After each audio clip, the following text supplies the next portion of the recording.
नमस्कार स्टूडेंट्स। आज इस वीडियो के माध्यम से हम लोग चर्चा करने वाले हैं एक ऐसे टॉपिक के ऊपर जो आप लोगों के लिए कितना यूज़फुल है, ये जैसे ही आप सुनोगे तो पता लगेगा। और मैं आपको बता दूं कि इस वीडियो के माध्यम से हम लोग डिस्कस करने वाले हैं आपकी जो बीए थर्ड ईयर की, बीएससी थर्ड ईयर और बीकॉम की जो एग्ज़ाम्स है उनके ऊपर, इसके साथ पीजी की एग्ज़ाम्स के ऊपर, और इसके साथ जो है जो बीए सेकेंड ईयर और एमए प्रीवियस के जो स्टूडेंट्स हैं उनके रिगार्डिंग ये वीडियो है। और मैं आपको बता दूं कि इस वीडियो के माध्यम से हम लोग ये मान के चलेंगे, ये चर्चा करेंगे कि कोटा यूनिवर्सिटी ने कुछ परीक्षाओं का जो है टाइम टेबल है उसमें कुछ परिवर्तन किया है, और परिवर्तन नहीं, एक प्रकार से कुछ परीक्षाओं को स्थगित किया है, और स्थगित करने के पीछे कारण क्या है, तो इसके ऊपर हम लोग डिस्कस करेंगे। तो आप लोग जितने भी स्टूडेंट्स फिलहाल जो जुड़ेंगे इससे, मैं उन सभी से रिक्वेस्ट करना चाहूँगा कि आप लोग जो है इस वीडियो को अपने साथियों के साथ शेयर करें, और शेयर करने के साथ साथ जो है आप अपने जितने भी सोशल मीडिया के प्लेटफॉर्म्स हैं उन पर अपने स्टेटस वगैरह में लगाएं, जिससे कि ये जो मैसेज है अधिकतर स्टूडेंट्स तक पहुँचे और वो जो है इस खबर का जो लाभ है उसे उठा पाएँ। तो सबसे पहले तो मैं आप सबको ये बता देना चाहूँगा कि इसकी जो मूल बातें हैं, जो मुख्य बातें हैं, वो कौन कौन सी हैं। एक तो यह कि 13, 14 और 15 तारीख को राजस्थान में एक बड़ी भर्ती परीक्षा का पेपर है, सब इंस्पेक्टर। और सब इंस्पेक्टर की भर्ती में बीए वाले बच्चे भी बैठते हैं और एमए वाले भी। तो इसलिए इस परीक्षा की, बड़ी परीक्षा की भर्ती के मद्देनज़र कोटा यूनिवर्सिटी ने यह फैसला किया है कि 13, 14 और 15 को जो होने वाली परीक्षाएं उन्हें स्थगित किया जाए। अब इन 3 तिथियों में जो भी परीक्षाएं होंगी ना, वो आप लोगों की स्थगित मानी जाएगी। लेकिन मैं आपको बता दूं 9 और 11 तारीख को जो होने वाली परीक्षाएं वो यथावत रहेंगी, उनके ऊपर किसी भी प्रकार का कोई शक नहीं है, संदेह नहीं है। तो कुछ स्टूडेंट्स जो इसके बारे में पूछ रहे थे कि सर 9 तारीख को होने वाली परीक्षाएं वो स्थगित होंगी या नहीं होंगी, या 11 तारीख को स्थगित होने वाली परीक्षाएं स्थगित होंगी या नहीं होगी, तो उनके लिए खबर यह है कि ये परीक्षाएं स्थगित नहीं होंगी। 9 की और 11 की यथावत रहेंगी।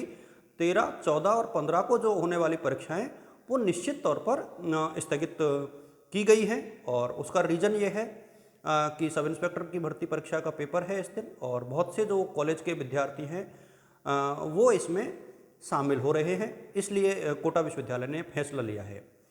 तो इस चीज़ का आप लोग ध्यान रखें। इसकी जो परिवर्तित तिथियां हैं वो कोटा विश्वविद्यालय हमारे साथ जल्दी शेयर कर देगा, तो इसलिए आप लोग जो है धैर्य बना करके रखें और परिवर्तित तिथियों का इंतज़ार करें। कंपलसरी वाले स्टूडेंट्स को मैं पहले ही बता चुका हूं कि 25 सितंबर के बाद आपकी जो परीक्षाएं हैं, चूँकि 26 को रीट का पेपर है, उसके बाद 27 सितंबर के आसपास जो है आप लोगों के कंपलसरी के पेपर हो सकते हैं, ये संभावित है। आप निरंतर जो है कोटा यूनिवर्सिटी की वेबसाइट का जो अवलोकन है वो करते रहें, और एक प्रकार से खुद को अपडेटेड रखें। यदि आप खुद को अपडेटेड रखोगे तो आप तय मान के चलें कि आपको किसी भी प्रकार की समस्या का समाधान जो है नहीं करना पड़ेगा। तो एक ये बात हो गई।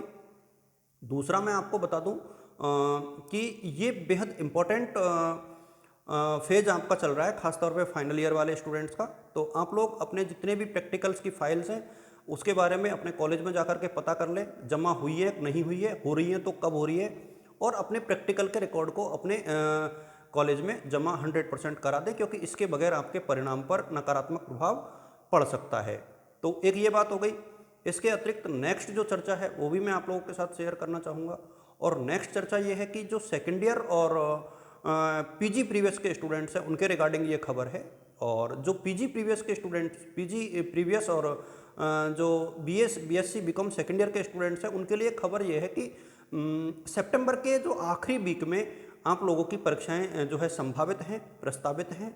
और इस रिगार्डिंग एक बार कोटा यूनिवर्सिटी की तरफ से आधिकारिक बयान भी आया हुआ है, और स्टेट गवर्नमेंट्स की गाइडलाइंस में भी ये लिखा हुआ है कि यथासंभव इनकी परीक्षाएं जो है कराई जाएंगी। और तो मेरा ये मानना है कि सितंबर के आखिर में और उसके बाद अक्टूबर में ये बदस्तूर जारी रहेंगी। यानी मुझे लगता है कि दीपावली से पूर्व जो है आप लोगों की सेकेंड ईयर की जो एग्ज़ाम्स हैं उनको कंप्लीट कराने का मानस जो है कोटा यूनिवर्सिटी का है। तो आप इस चीज़ को ध्यान में रखें, इस पॉइंट को मद्देनज़र रखते हुए कि आपकी जो परीक्षाएं हैं उनका आयोजन निश्चित तौर पर किया जाएगा। सेकेंड ईयर के स्टूडेंट्स जो हैं अभी प्रैक्टिकल के रिगार्डिंग बहुत क्वेश्चंस नहीं पूछे, और उसका रीज़न मैंने आपको बता दिया है कि वो क्वेश्चंस क्यों नहीं पूछने हैं। क्योंकि सेकेंड ईयर के जो स्टूडेंट्स हैं उनके प्रैक्टिकल के बारे में उनकी जो कॉलेज की तरफ से है वो निर्देश मिल जाएंगे ये तय है कि प्रैक्टिकल की जो फाइल्स है वो आप लोगों की जमा होगी, क्योंकि फाइनल ईयर वालों की हो रही है तो आप लोगों की भी होगी। पेपर का पैटर्न आपका वही रहेगा जो फाइनल ईयर का है। मोस्ट प्रोबेबली जो कुछ बच्चे पूछ रहे हैं कि सर हमारा पेपर एक दिन में एक होगा या एक दिन में दो पेपर होंगे, तो मेरा ये मानना है कि फाइनल ईयर वाले बच्चों को जब एक दिन में एक पेपर करने को दिया है तो मुझे नहीं लगता कि कोटा यूनिवर्सिटी एक दिन में दो पेपर जो है सेकेंड ईयर के करवाएगी। हालांकि पूरे राजस्थान में ये जो है कोटा यूनिवर्सिटी ही एकमात्र ऐसा विश्वविद्यालय है जिन्होंने विद्यार्थियों के हित में एक दिन में एक पेपर कराया है। बाकी जितनी भी यूनिवर्सिटीज़ हैं उन सब ने एक दिन में दो पेपर लिए हैं। तो आप लोग बजाय यूनिवर्सिटी का एहसान मानने के, बजाय यूनिवर्सिटी के प्रति अपने सम्मान को दिखाने के, आप यूनिवर्सिटी के ऊपर तरह तरह के जो आपेक्ष लगाते हैं, मैं ये कहना चाहूँगा कि कोटा यूनिवर्सिटी ने अपनी तरफ से आप लोगों के हित में जितना कर सकते थे उतना किया है, और मेरे सामने तो उससे भी बढ़ करके किया है। एक दिन में दो पेपर देते तो शायद आपको इस चीज़ की हकीकत का पता लगता कि एक दिन में दो पेपर कैसे दिए जाते हैं। बाकी यूनिवर्सिटीज़ के दे भी रहे हैं, तो तब आप कैसे एक दिन में दो पेपरों का रिवीजन करते, कैसे उनको पढ़ते। तो ये जो है कोटा यूनिवर्सिटी का डिसीजन है वो विद्यार्थियों के हित में था।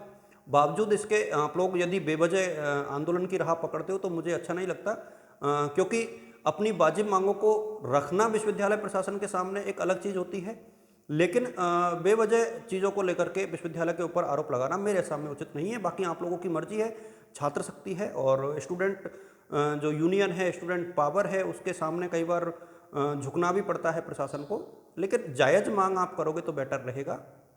जैसे एक मांग से मैं आपकी से सहमत हूँ कि विश्वविद्यालय को समय रहते टाइम टेबल जारी कर देना चाहिए, क्योंकि कई बार जो है स्टूडेंट्स भ्रमित रहते हैं। तो ये ज़रूर ऐसा होना चाहिए कि टाइम टेबल जल्दी जारी कर दिया जाए, लेकिन इसके अतिरिक्त जो आपकी मांगे हैं वो मेरे सामने ज़्यादातर मांगे जो है कोटा विश्वविद्यालय ने मान ली हैं, और आप लोगों को इस चीज़ को देखना भी चाहिए।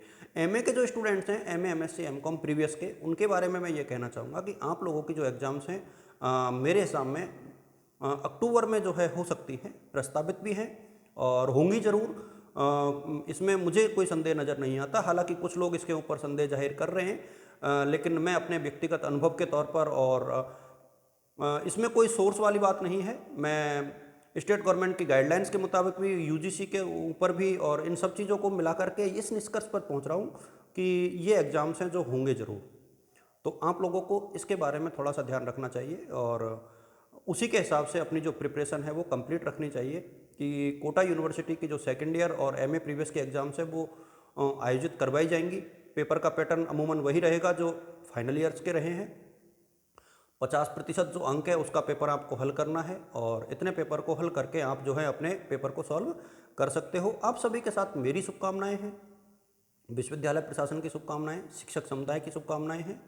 तो आप लोग जो है अपने फ्यूचर को लेकर के थोड़ा सा अवेयर रहिए, और thank you so much, all the best, और जय हिंद, जय भारत। थैंक यू बच्चों।